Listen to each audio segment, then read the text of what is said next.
जाहिद अहमद शाह आपका इस कार्यक्रम कहानी अनजानी जानी पहचानी के अंदर इस्तकबाल करता हूँ।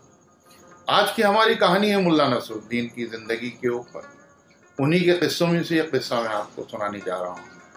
आप सब लोग मुल्ला नसरुद्दीन की कहानियों से परिचित होंगे। आपने कभी ना कभी उनकी कहानियाँ सुनी होंगी, पढ़ी होंगी और देखी भी होंगी।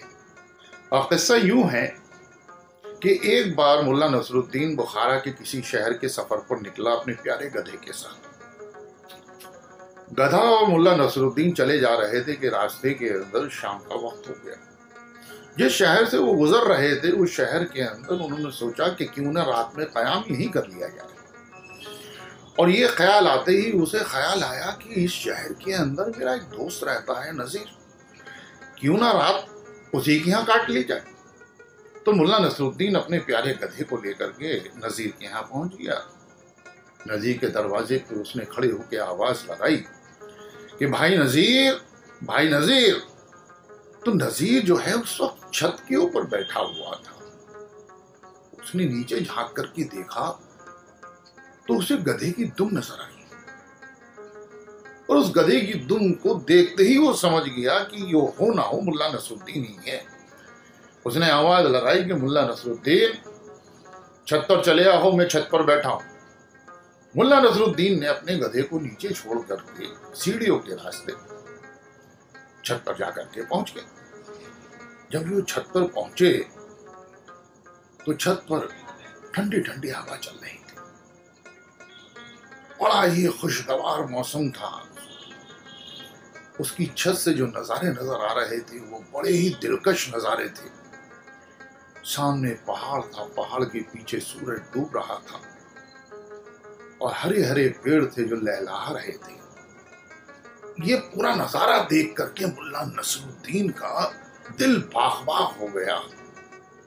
उसके दिल में उमंगे उठने लगी कि इतना सुहाना मौसम और मैं उसका लुत्फ अकेले ले रहा हूं।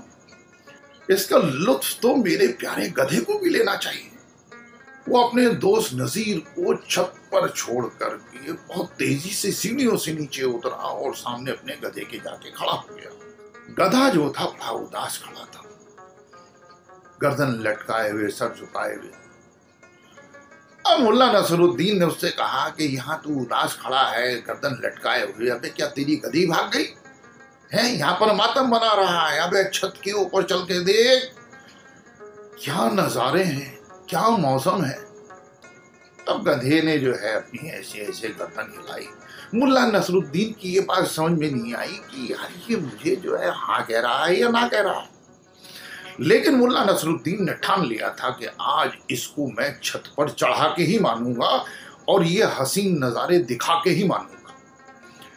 तो मुल्ला नसरुद्दीन ने अपने बाएं हाथ से गधे का दायां कान पकड़ा और बामुशक्कत धक्के देते हुए जीने के रास्ते छत के ऊपर ले गया।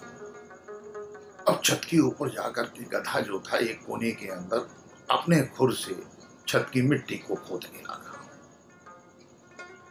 मुल्ला नसरुद्दीन ने कहा कि गधे, अबे देख, ये नजारे देख, ये सूरज देख, ये हवा देख, ये हसीन फजाओं को देख। अब गधा जो था उसको क्या लेना देना था इन सब चीजों से। वो तो बस अपने खुर से मकान की छत जो थी उसकी मिट्टी को खुरचना शुरू कर दिया। अभी इन दोनों की जुगलबंदी चल रही थी, गधे की और मुल्ला नसरुद्दीन की। तो नजीर मुल्ला कहने लगा कि भाई मुल्ला, तूने सुबह से कुछ खाया भी नहीं होगा, मैं तेरे खाने पीने का इंतजाम करता हूं, तब तक तुम जुगलबंदी करते रहो। वो नीचे उतरा और इनके खाने पीने का इंतजाम करने लगा।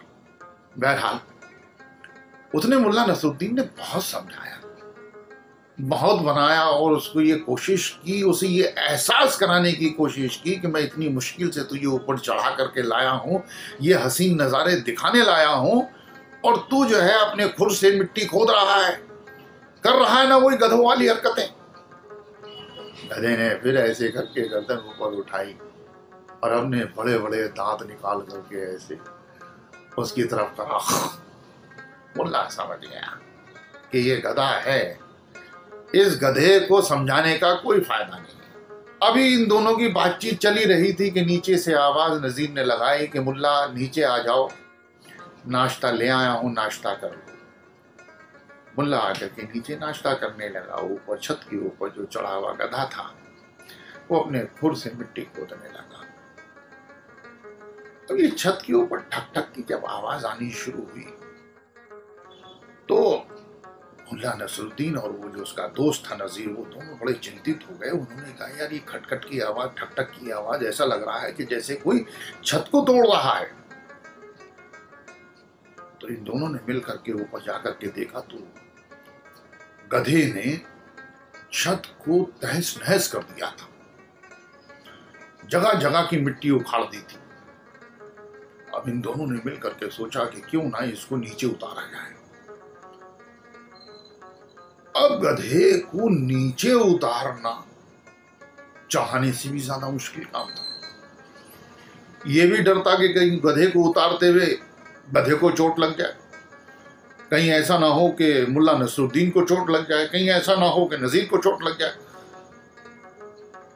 तो बहरहाल अल्लाह भरोसे छोड़ करके उन्होंने कहा कि ऐसी तैसी में जाए, जब ये थक जाएगा तो बैठ जाएगा और यहीं सो जाएगा। अब ये लोग भी नीचे उतरे और सोने के इंतजाम में लग गए और जाकर के बरामदे में सो गए। रात को अचानक छत के गिरने की बहुत जोर की आवाज आई। अब ये दोनों जागे, उन्होंने देखा तो गधा जो था वो छत से नीचे गिरा हुआ था और छत के अंदर एक बड़ा सा मोखला हुआ था। मुल्ला नसरुद्दीन ने अपने दोस्त नजीर से कहा कि आज मैंने 3 सबक सीखे हैं कि कभी किसी गधे को ऊपर नहीं चढ़ाना, और किसी गधे को ऊपर चढ़ा दो तो उसे नीचे उतारना बहुत मुश्किल होता है। और तीसरा सबक ये कि गधा खुद तो गिरता ही है, साथ में आपका नुकसान भी कर देता है। तो दोस्तों ये उस जमाने की कहानी है जिस जमाने के अंदर इस तरह की राजनीति नहीं होती थी, लेकिन आज जैसी राजनीति हो रही है उसके अंदर हमें ख्याल रखना चाहिए कि हम किसी गधे को ऊपर न चढ़ाते हैं। जय हिंद, वंदे मातरम।